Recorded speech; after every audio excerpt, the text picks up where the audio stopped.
Power star Pawan Kalyan కథానాయకుడిగా రూపొందిన historical action movie Harihara Veeramallu. Jyothi Krishna, Krish Jagarlamudi దర్శకత్వంలో రూపొందిన ఈ చిత్రంను మెగా సూర్య ప్రొడక్షన్స్ పథకంపై ఏఎం రత్నం నిర్మించారు. ఈ మూవీ 2 భాగాలుగా రానున్న విషయం తెలిసిందే.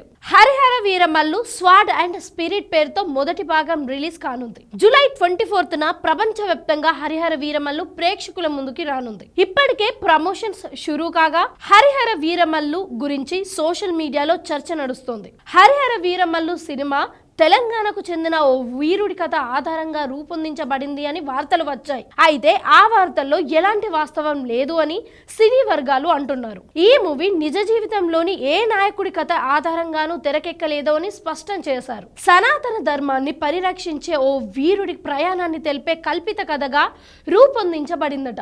జ్యోతి కృష్ణ దర్శకత్వ బాధ్యతలు చేపట్టిన తర్వాత వీరమల్లు కథ పూర్తిగా మారిపోయింది. కథలోని స్ఫూర్తి సారాన్ని అలాగే ఉంచుతూ సరికొత్త కథగా దీనిని మలిచారు. పురాణాల ప్రకారం అయ్యప్ప స్వామిని శివుడు మోహినీల కుమారుడిగా, వైశం మరియు వైష్ణవుల మధ్య వారధిగా ఎలా వర్ణిస్తారో హరిహర వీరమల్లును శివుడి మరియు విష్ణువుల అవతారంగా మనం చూడబోతున్నామని తెలుస్తోంది. మనం సరిగ్గా గమనించినట్టయితే హరి అంటే విష్ణు, హర అంటే శివుడు అనే టైటిల్ ని సారాంశాన్ని ఇట్టే తెలియజేస్తుంది. శివుడు విష్ణువుల అవతారం వీరమల్లు అనే చిత్రంలో పలు అంశాలను గమనించవచ్చు. విష్ణువు వాహనం గరుడ పక్షిని సూచించే డేగను చిత్రంలో ఉపయోగించారు. అంతేకాదు కథానాయకుడు తన చేతిలో శివుడిని సూచించే డమ్మరకంను పట్టుకొని ఉంటాడు. సినిమాలో కథానాయకుడు ధర్మాన్ని రక్షించడానికి, ధర్మం కోసం పోరాడటానికి శివుడు విష్ణువుల రూపంగా కనిపించబోతున్నారు. దీనిని మీరెప్పుడైనా గమనించారా?